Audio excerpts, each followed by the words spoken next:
Hello there, YouTube. Savio here. I just wanted to discuss a new thing I found a while ago in Unreal 5 that I know wasn't really in UE4 unless it was in a different spot.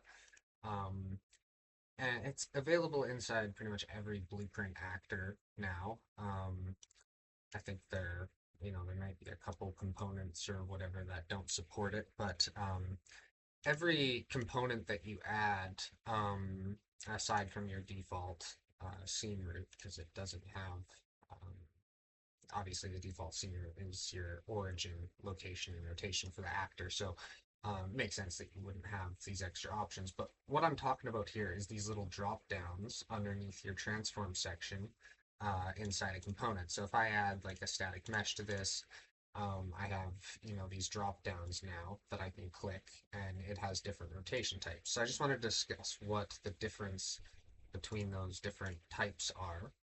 And a great way of explaining it is with rotation.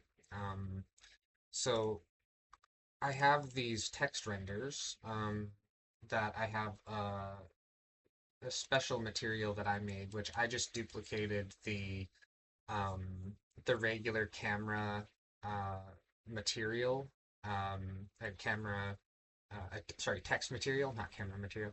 Um, I just duplicated it and I added this ability here if you're interested. I believe this is a default node, line mesh to camera.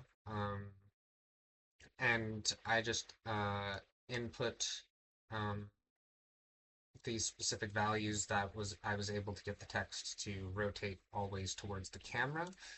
So no matter where I'm facing, it's kind of rotating towards. Now, this is just a great way of visualizing what this option absolute rotation can do. So I have this text set to absolute rotation.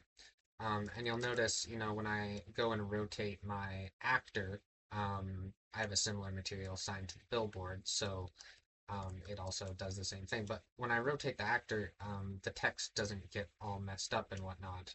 It doesn't really matter, which way I rotate it. It will always still be facing the camera, which is really nice. It doesn't get, messed up. So if I turn this off, just to visualize the difference,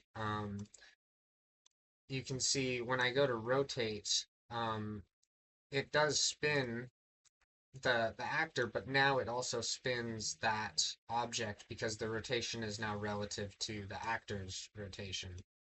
So it makes it look, really messed up at times because, you might just have some debug text or something like I do on an actor in the world, and you might always, you don't want the text to be like this because now it's always going to maintain that same rotation relative to its actor, so it's always going to be pretty much invisible in certain states. So before we used to have to, um, on tick or on a timer, we would just update the rotation of the component in world space, and that's also a fix, but this does it pretty much automatically.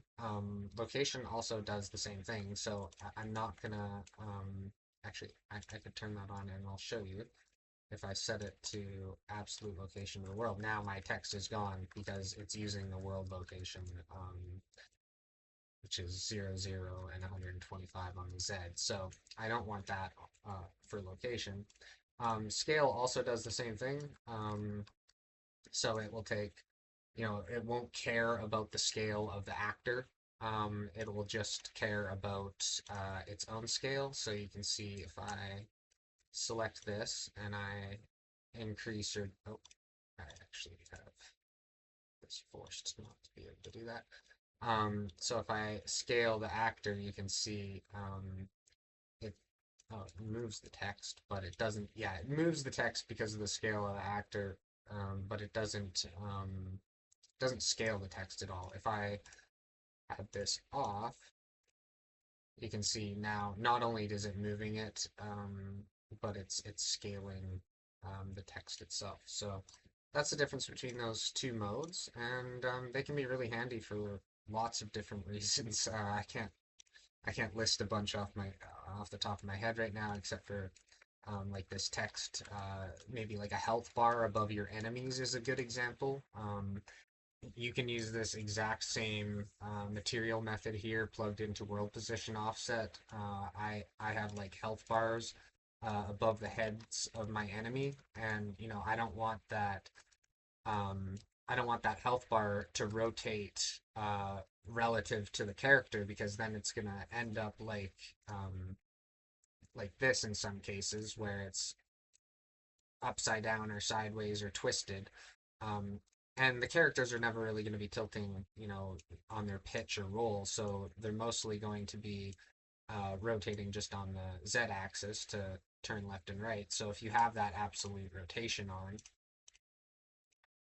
on your health bar or widget or text or whatever you might have above your character, then the pitch and roll will still do stuff, but the characters typically never move their capsule or root component in those directions. Usually it's just the mesh, so it should be okay.